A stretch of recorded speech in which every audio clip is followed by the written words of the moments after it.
masa jahiliyah menyebut satu bulan itu dengan kata-kata Muharram.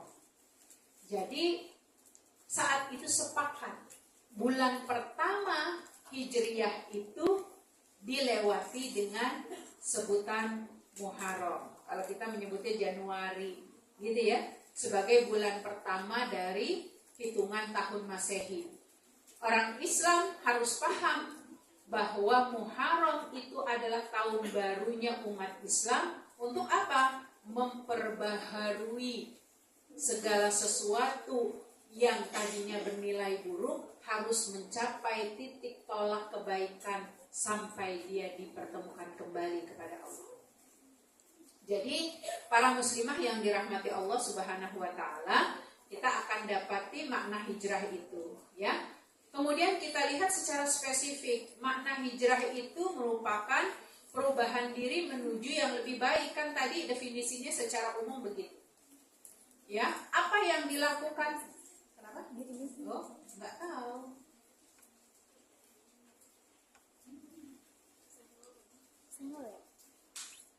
Lanjut aja ya, biar Mbak Yogi aja yang. Perubahan diri menuju yang lebih baik. Dari hal apa? Yang pertama berkaitan dengan komitmen. Apa sih komitmen? Mungkin kita lebih santainya ngomongnya janji, keinginan, cita-cita. Siapa sih di antara kita yang gak mau masuk surga? Ada gak? Gak ada kan?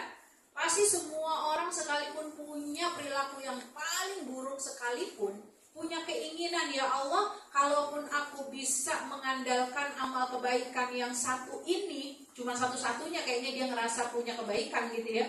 Andaikan ini bisa memasukkan aku ke dalam surga, masukin ya Allah.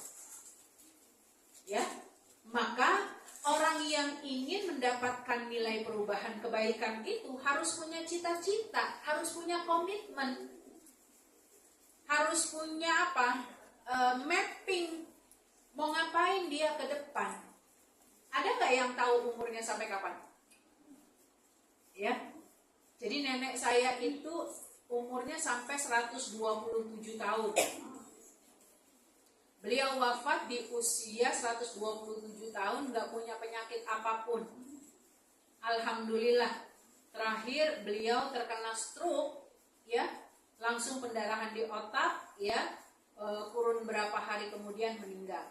Artinya enggak dilewati tuh yang namanya punya darah tinggi, yang namanya asam urat, enggak ada satupun. Dokter mengatakan luar biasa.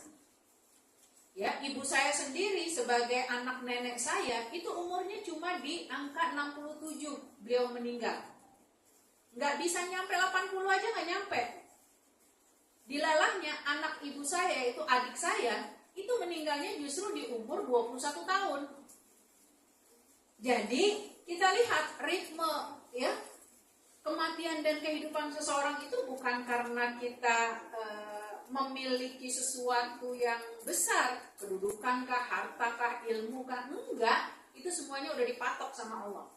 Makanya setiap diri kita kalau pengen mengharapkan kebaikan terus dalam setiap kehidupan kita, itu harus punya cita-cita, harus punya mimpi. Nah, mimpi ini jangan cuma sekedar keinginan, tapi komitmen kan. Ya, insya Allah tahun ini saya harus melewati bisa tahsin yang baik, gitu. Jadi karena kita sudah punya keinginan yang besar, dalam 1 tahun itu kita punya target. Akhirnya apa? Komitmen. Nggak peduli kalau hari ini hari libur, tapi setiap hari Kamis misalnya gitu ya, malam Jumat saya sudah membuat komitmen pada diri saya sendiri, di malam Jumat saya harus belajar tahsin di rumah. Misalnya begitu. Jadi ini akan memotivasi kita. Nanti akan kita dapati Allah bisa karena biasa. Kebiasaan yang kita buat ini akhirnya menjadi kecenderungan kita untuk melakukan kebaikan-kebaikan tersebut. Maka para muslimah yang dirahmati Allah, hijrah yang harus kita lakukan adalah membawa komitmen diri, ya. Untuk apa? Mengubah diri menjadi lebih baik dalam rangka mendekatkan diri kepada Allah Subhanahu wa taala. Yang kedua, ya, makna hijrah menuju perubahan dari yang nggak baik menjadi baik ini, tentu konteksnya adalah meninggalkan yang buruk menuju kebaikan. Karena kan tadi sebutannya yang namanya hijrah adalah perubahan dari yang baik menuju yang buruk. Maka kita juga punya cita-cita meninggalkan keburukan. Ya, saya punya kakak ipar. Kakak ipar saya itu perokok berat. Walaupun kakak-kakak saya itu masih juga terbiasa dengan merokok. Tapi ada kakak ipar saya yang luar biasa. Dia punya keinginan yang kuat untuk meninggalkan rokok. Gitu ya. Dia lakukan step by stepnya. Wah, perjalanannya itu luar biasa. Kenapa? Karena saya melihat dia tuh udah kecanduan banget sama rokok. Habis makan merokok. Kalau lagi ngerjain sesuatu rokok. Itu bisa berapa namanya istilahnya tuh? Berapa ya? Pokoknya slot gitulah, gitu ya.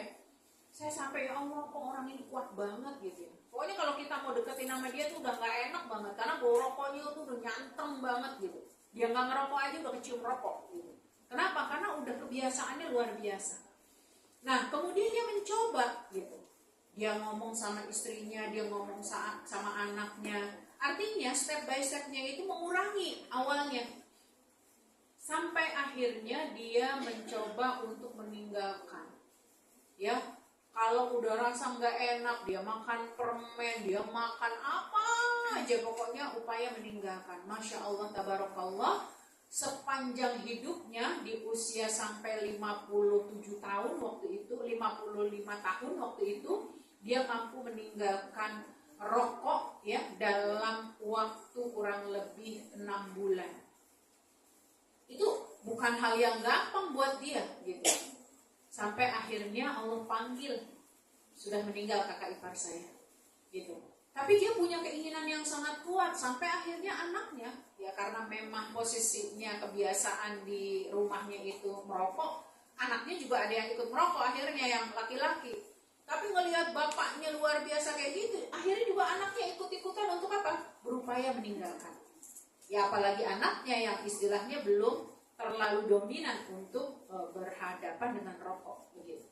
Jadi ini adalah upaya ya meninggalkan hal yang buruk. Kenapa hal buruk gitu ya?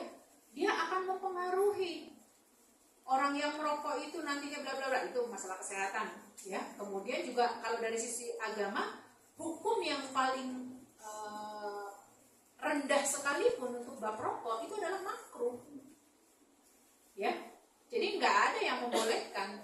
Hukum serendah-rendahnya itu makruh. Makanya makruh itu kan secara hukum ditinggalkan lebih baik. Gitu. Baik, kemudian yang ketiga, merubah pola pikir. Ini yang saya selalu domainkan di dalam pikiran saya dan juga hati saya. Allahumma paksakan gitu. Karena kalau kita nggak memaksakan, biasanya orang itu kesulitan justru mengawalinya. Tapi kalau sudah memulainya, dia akan merasakan, oh ternyata begini doang, oh ternyata nggak sulit-sulit banget gitu ya. Ataupun ketika dia mengalami pertama kali kesulitan itu, dia butuh dorongan yang lebih besar. Ya, jadi para muslimah yang dirahmati Allah, perubahan diri menuju yang lebih baik itu adalah bagaimana kita perlu merubah pola pikir kita, memiliki cara pandang dan mindset yang lebih konstruktif, yang positif ya dalam menyikapi kehidupan kita di masa yang akan datang. Kenapa? Karena waktu kita tadi terbatas banget gitu. Ya waktu kita tuh sangat terbatas banget. Gak ada yang bisa mengetahui kapan waktu berakhir kita. Ya kemarin itu ada informasi ya, teman-teman mengadakan acara apalah reunian gitu ya. Ternyata begitu mengadakan acara reunian itu, di tengah perjalanan ada teman yang mengalami pingsan gitu. Tetapi ternyata bukan pingsan biasa. Ya, begitu dibawa ke rumah sakit dalam perjalanan udah wafat. Ya. Nah, makanya di sini kita perlu lihat bahwa kita perlu merubah ya mindset kita. Ketika umur kita nggak tahu batasannya, bisa muda, bisa setengah muda, bisa tua, bisa lansia gitu ya. Ada seorang ibu yang sekarang ini umurnya 105 kalau tidak salah ya, ada ibu-ibu majelis taklim saya 105 atau 107, dia ngomong gini, ya Allah ustazah kok saya nggak mati-mati ya gitu. Kayaknya karena ini kalau ketemu sama saya tuh dia selalu cerita, ya Allah teman-teman saya udah pada nggak ada, tinggal saya doang katanya gitu. Kok Allah kasih sayang banget ya sama saya ya gitu. Tapi apa, sayang banget sama saya itu juga punya nilai pesimis gitu. Ya Allah nambah umur nambah dosa gitu kan, nambah umur kok nambah membuat nggak nyaman, walaupun dia merasa ibadah dia lebih baik gitu. Tapi ya seperti itu kita rasakan ya, kita lihat fenomena di tengah masyarakat. Bahkan kemarin persis di Jumat kemarin itu ada cucunya teman saya, karena saya juga udah nenek nih. Cucunya teman saya baru lahir 10 hari meninggal. Jadi kan berarti nggak ada yang pernah tahu sebab apa kematian itu diambil oleh Allah Subhanahu Wa Taala. Itu tugas kita, mengupayakan yang terbaik, merubah pola pikir kita, punya komitmen yang kuat untuk setiap hari kita berada dalam kebaikan. Nah, semangat baru Hijriyah itu akan apa? Memperkuat persatuan kita. Kalau apa? Kita membersamai orang-orang baik. Makanya kalau setiap hari kita menjadi baik, itu bisa jadi salah satunya adalah anugerah dari Allah memberikan hidayah pada kita. Yang kedua karena kita dilingkungi oleh didekati oleh orang-orang baik yang selalu mengingatkan kita kepada kebaikan. Jadi jangan pernah menolak ketika ada orang baik itu apa? Mengingatkan kita. Gitu. Ya. Bagaimana kebiasaan kita misalnya berkata-kata kasar gitu ya. Kemudian diingatkan, kayaknya nggak bagus banget sih bahasanya, misalnya kayak gitu. Itu berarti, oh iya, berarti harus saya rubah nih.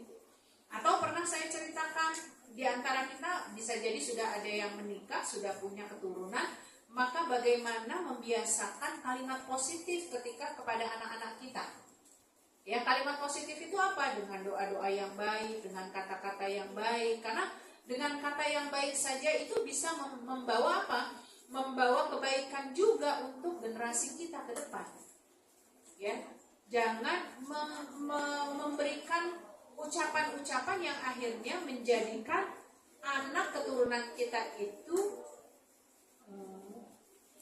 menjadi sosok yang terkabul kata-kata dan doa dari seorang ibu. Gitu. Ya, makanya kita perlu berhati-hati.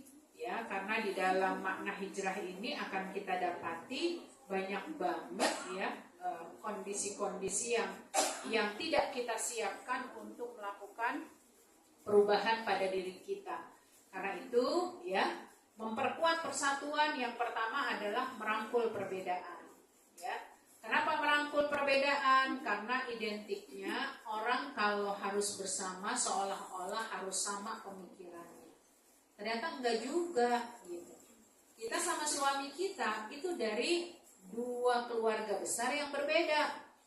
Dibesarkan oleh masing-masing keluarga. Gimana cara pola didiknya orang tua suami, bagaimana pola didiknya untuk kita dari orang tua kita, itu dari dua keluarga yang berbeda. Tapi ternyata Allah izinkan bersatu. Ya, dalam ikatan perkawinan. Nah, disinilah bagaimana perbedaan itu akan menjadikan kita bisa bersama selaras selama apa? Perbedaan itu bukan berkaitan dengan masalah agama. Ya, bab agama yang dimaksud adalah masalah akidah. Makanya di dalam Islam jelas kalau dalam Islam itu nggak boleh ada istilahnya pernikahan beda agama. Ya, jadi hati-hati nih yang belum menikah. Jangan hanya bicara tentang lo and gue love-lovean gitu. Ya, tapi perlu apa? Ingat bahwa ini akan berimbas kepada keturunan kita dan jati diri kita. MUI dalam sidang fatwanya itu sudah menjelaskan laki-laki dan perempuan yang mereka menikah beda agama berarti dengan sendirinya mereka telah melakukan perzinahan. Begitu dampaknya. Itu dalam konsep Islam. Tapi kalau orang di luar Islam mengatakan, itu kan tergantung gitu ya. Kalau kita udah senang sama senang mah nggak usah dipermasalahkan gitu ya. Ini kan hak asasi manusia. Hak asasi manusia itu lebih rendah kedudukannya dibanding agama. Ya, makanya gak heran kalau orang bicara tentang LGBT itu sesuatu yang dibolehkan karena bicaranya hak asasi manusia, tidak basicnya masalah agama. Ya, saya baru pulang dari Taiwan. Di Taiwan itu ada kondisi yang kayaknya punya Islam banget gitu. Kalau di situ mayoritas Islam, wokeh banget. Kenapa? Satu, masalah kebersihannya. Itu yang namanya tempat sampah di jalan-jalan gak ada. Kenapa? Ya kita aja kalau udah ada tempat sampah aja belum tentu buang di tempat sampah gitu ya. Karena mereka itu punya prinsip sampah itu harus menjadi kewajiban individu menjaganya. Jadi sampai meludah aja tuh nggak ada gitu loh. Ya kayak model di Singapura. Kan Singapura tuh lebih kecil dibandingkan Taiwan. Itu yang pertama, masalah kebersihan. Jadi ada tempat-tempat sampah tapi jarak-jaraknya itu nggak dekat. Akhirnya apa yang mereka lakukan? Ya mereka bawa sampah itu. Ya mereka bawa sampai nanti ketemu tempat sampah mereka buang di situ sehingga nggak ada tuh yang namanya kalau kita tuh pasukan oranye gitu ya. Nggak ada. Yang bebersih dan lain sebagainya kondisinya setiap hari itu nggak ada. Walaupun bisa jadi untuk sepekan sekali misalnya ada. Yang kedua masalah tingkat keamanan. Jadi karena saya di sana itu kurang lebih hampir seminggu, ada salah satu teman yang bersama kami itu ketinggalan HP-nya di MRT, ya kereta cepat. Terus ya karena kereta cepat itu kan waktunya cuma 3 menit, ya udah wush gitu ya. Terus kemudian kita laporkan, kata teman-teman yang memberikan masukan, ya teman-teman yang di Taiwan itu, insya Allah aman, nanti insya Allah kembali lagi. Kita kok nggak yakin gitu. Ya kita yang dari Indonesia tuh kok nggak yakin, tapi teman-teman yang ada di Taiwan itu udah memberikan keyakinan.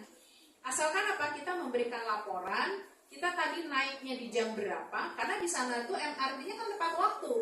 Jadi ketahuan, oh jam segini berarti dia sedang turun di apa stasiun apa gitu ya, kayak begitu diperjelas. Oh berarti kereta ini nanti akan balik di stasiun yang sama kurang lebih jam sekian.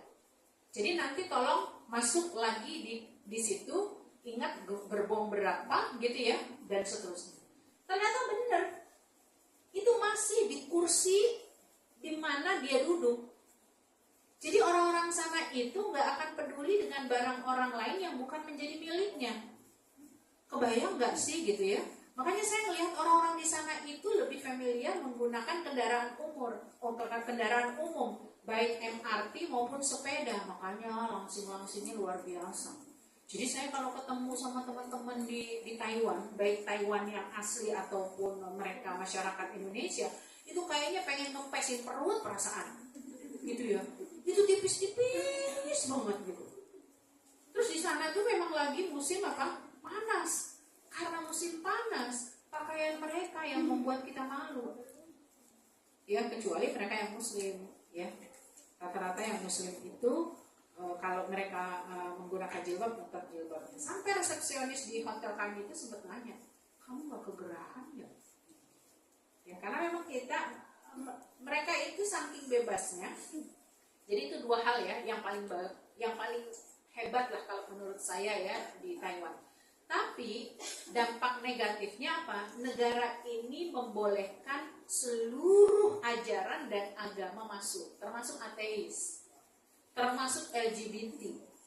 Jadi di LGBT itu ada satu kawasan, kalau kita tuh kayak era apa ya? Daerah pertokoan gitu ya. Kalau dulu tuh di sini yang paling terkenal adalah Pasar Baru. Ya, dengan lorong-lorongnya di sana tuh ada yang namanya pasar simenting. Nah, pasar simenting itu ada satu lorong itu yang dikhususkan untuk LGBT. Jadi sepanjang jalan itu ada apa namanya pelangi, ya, jijiknya luar biasa saya lihat. Ya, kenapa? Karena mereka melakukan seks bebas di situ. Dilihat orang pun nggak ada malu-malunya gitu. Sementara ketika lagi musim panas itu mereka menggunakan, kalau yang perempuan itu kalau bisa cuma bra sama celana dalam. bebas dan nggak boleh ada yang protes gitu. Karena apa? Diberikan kebebasan gitu. Nah, artinya apa? Kita bisa lihat kalau orang punya mindset dengan keyakinan dia pede, apalagi harusnya kita gitu loh, yang punya basic agama, yang memberikan jalan untuk kita gimana sih cara kita untuk bisa menjadi lebih baik gitu. Ya, bisa menjadi lebih baik ya. Alhamdulillah ketika kami berada di sana, kebetulan saya ngisinya bareng sama Dewi Sandra ya. Dewi Sandra itu juga ternyata pintar banget bahasa Mandarin. Jadi begitu sampai sana ya direspon banget lah gitu ya, baik-baik gitu sama masyarakat situ. Dan luar biasanya kita dapati masyarakat di sana, PMI di sana ya, para pekerja migran Indonesia yang ada di sana itu sangat tergantung dia mendapatkan majikan yang baik atau majikan yang buruk. Ya, nggak beda ya dengan masyarakat kita yang ada misalnya di Saudi kayak gitu ya, namanya juga TKW gitu. Nah ini banyak di antara mereka yang melakukan perubahan-perubahan yang sangat signifikan. Ada di antara mereka yang berapa puluh tahun gitu di sana ya, ada 20 tahun, ada yang 23 tahun gitu. Tapi ada yang tidak bertambah kebaikannya, mereka tuh curcol gitu ya. Ketika bersama kami itu curcol. Tapi ada yang alhamdulillah ya, karena memang niatnya baik, bekerja itu untuk memberikan kebaikan kepada orang tua, kepada anak. Itu sampai ada anaknya yang sampai lulus SMA ya, dari dari pesantren itu hafal Quran. Makanya dia bilang, Ustazah saya ingin menitipkan anak saya nanti selesai dia kuliah. Ini kayaknya dia pengen punya keinginan ke Mesir. Masya Allah gitu ya. Jadi apa? Punya tekad yang kuat itu kalau didampingi oleh lingkungan yang baik gitu ya, itu akan membawa kita dalam kebaikan. Sekalipun kita berada di tempat yang buruk ya, di tempat yang buruk itu, tapi kita punya komunitas yang baik. Itulah yang nantinya akan membuat kita merasa nyaman ya dalam kebaikan. Maka dalam sebuah hadisnya Rasulullah SAW menyebutkan, al-mar'u kadini khalil. Seseorang itu sangat tergantung agamanya dengan temannya gitu. Kalau temannya biasa ninggalin sholat, dia juga akan berupaya ninggalin. Teman gua aja begitu gitu ya. Tapi kalau temennya selalu mengingatkan kebaikan, ya udah waktunya sholat dulu deh gitu, ntar kita main lagi misalnya kayak gitu, ya itu akan menjadi aura positif buat kita berada dalam perubahan kebaikan tersebut. Ya, jadi para muslimah yang dirahmati Allah, poin pertama ketika kita memperkuat persatuan ini ya adalah merangkul perbedaan. Pasti ada di antara kita yang punya perbedaan-perbedaan pandangan dan perbedaan pendapat. Tapi perbedaan itu justru saling menghargai selama selama itu bukan kaitannya dengan urusan agama yang bersifat sawabit. Apa itu sawabit? Sesuatu yang udah paten gitu. Sesuatu yang udah paten, misalnya kayak sholat. Ya sholat gak bisa diganggu juga. Dalam kondisi kamu apapun, kecuali kamu gak sadar, boleh ninggalin. Kan gitu.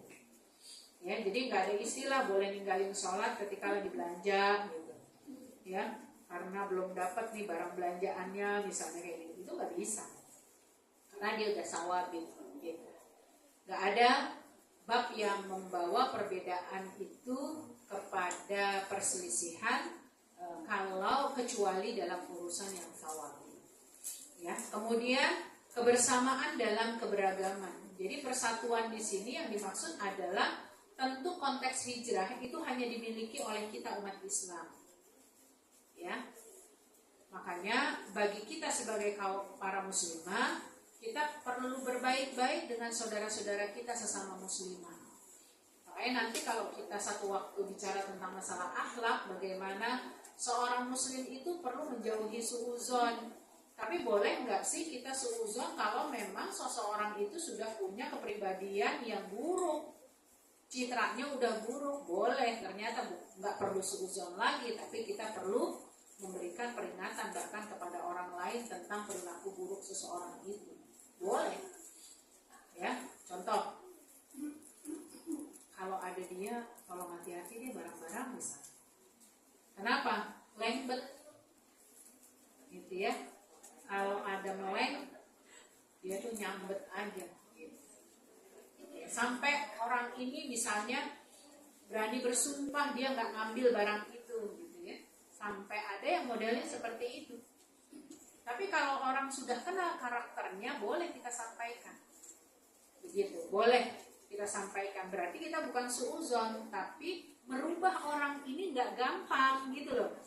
Sehingga orang lain yang belum pernah mengalami terkena sandungan sama si seorang ini perlu kita ingatkan. Itu boleh. Ya, jadi poin kedua ini, kebersamaan dalam keberagaman jangan sampai membuat kita terjauhkan satu sama lain sesama muslim. Karena apa? Kita menjadi lebih peka terhadap kebutuhan sesama yang akhirnya apa? Bisa membuat kita bekerja sama untuk mencapai tujuan yang sama. Itulah hakikat persatuan. Di situ pula lah kita dapati bagaimana Rasulullah SAW memberlakukan hijrah. Ya, hijrah pertama Rasulullah SAW sendiri yang menjalani perjalanan ke Taif sebelum beliau membawa pasukan. Karena setelah itu ke Yaman, di Yaman itu dibawa, gitu ya. Dan ada para sahabat yang tidak diikuti oleh Rasulullah ketika hijrah, yaitu ketika ke Habasyah, ke Yaman itu. Ya, dikomandani oleh Ja'far bin Abi Thalib, ya, sepupu dari baginda Rasulullah SAW. Jadi perjalanannya itu dihadapi dengan berbagai pandangan. Oh, kayaknya kita nggak perlu deh pergi-pergi ke sini, misalnya gitu ya. Nggak perlu deh kita saklek-saklek banget, misalnya kayak begitu. Itu pasti kalau kita berangkat dalam satu bepergian, itu pasti ada pandangan-pandangan yang berbeda. Ya, kalau kita nggak nunjuk ketua pimpinannya siapa, itu semua orang kalau lagi dalam perjalanan pengen menjadi pemimpin. Ya, semua pengen ngomong. Jadi itu poin kedua. Yang ketiga, keselarasan sosial. Ya, hijrah itu mendorong kita untuk menjaga keharmonisan. Ya, terus terang, saya dididik dengan ala kemedanan saya. Saya orang Medan dan bapak saya orang Aceh. Jadi kebiasaan punya sikap tegas, bahkan omongan kasar itu sudah menjadi hal yang lumrah. Ya, menjadi hal yang lumrah. Tapi Allah kasih saya bersama orang-orang baik di sekeliling saya. Sehingga bagaimana saya mencoba merubah pola kebiasaan saya. Ya, dengan tutur kata, dengan bersabar, ya, itu perlu apa? Perlu penguatan yang luar biasa buat saya secara pribadi. Ya, makanya ketika kita berhadapan dengan orang yang lain persepsi, itu nggak perlu lagi kita ngomel-ngomel, gitu. Kenapa? Karena Allah sudah memberikan anugerah kepada kita apa? Jiwa yang lebih baik, gitu ya, diingatkan sama teman-teman. Itu adalah perubahan, Ibu. Perubahan yang harus kita syukuri. Ya. Kalau di tempat kami itu di Medan, itu ada istilah begini. Lo senggol, gua bacok. Kan ngeri banget ya. Bayangin, ada kata-kata begitu. Ya. Istilahnya apa? Jangan sekali-kali deh mencoba menegur ketika seseorang itu dalam kondisi nggak stabil atau lagi marah misalnya kayak gitu. Ternyata itu harus kita rubah, gitu. Pandangan-pandangan negatif itu harus kita rubah. Ya, makanya Masya Allah perubahan-perubahan yang terjadi pada diri muslimah semua, hargai, ya, bahwa itu dilewati dalam sebuah perjuangan. Ingin lebih baik, ya, tadi baik sholatnya, baik bacaan Qur'annya, baik bertutur katanya, baik kepada suaminya, kepada anaknya, kepada mertua, orang tua, gitu ya, kepada masyarakat. Jika terjadi perubahan-perubahan yang signifikan, walaupun tidak sampai 100%, itu harus kita syukuri. Karena ini berarti pertolongan Allah. Jangan pernah merendahkan sekecil apapun kebaikan yang sudah bisa kita capai. Karena tadi hal jazaul ihsan illa ihsan. Insyaallah kita akan mendapatkan pahala kebaikan yang kita sudah lakukan, pasti dapat kebaikan juga nanti dari Allah Subhanahu wa taala. Baik, ya. Ini berkaitan dengan apa yang bisa kita lakukan kalau kaitannya dengan masalah hijrah keboyong orang-orang yang ada di sekitar kita, gitu ya. Maka di sini perlu gotong royong, ya, menyadarkan kita lebih peduli, gitu ya. Filantropi ini maksudnya apa? Kita mencoba untuk menghadirkan bahwa yang namanya kebaikan itu sesuatu yang akan membanggakan diri kita. Bukan kebanggaan dalam artian hanya di dunia, tapi Allah menyebutkan liyabluwakum ayyukum ahsanu amala. Karena sesungguhnya Allah itu paling suka sama amalan yang kita kerjakan kalau amalan itu baik. Dan yang baik aja nggak cukup bagi Allah, pengennya yang terbaik, gitu. Jadi kita berupaya terus, gitu ya, menghadirkan yang terbaik di antara kebaikan yang sudah kita lakukan. Dan kemudian apa? Kita bantu dengan gotong royong. Bagi kita yang sudah menikah, gotong royongnya itu kepada dari siapa ke siapa, gitu ya. Dari kita, ya, suami kita, anak-anak kita. Kalau memang kita bersama orang tua kita, gitu ya. Kita harus punya tuh kumpulan di dalam rumah itu untuk menciptakan kebaikan. Jangan sampai apa? Yang namanya kebaikan itu jadi loss, keburukan juga loss, sehingga Pak anak akhirnya jadi bisa memilih. Suami akhirnya jadi bisa memilih, istri juga akhirnya bisa memilih. Enggak seperti itu, tapi punya koridor.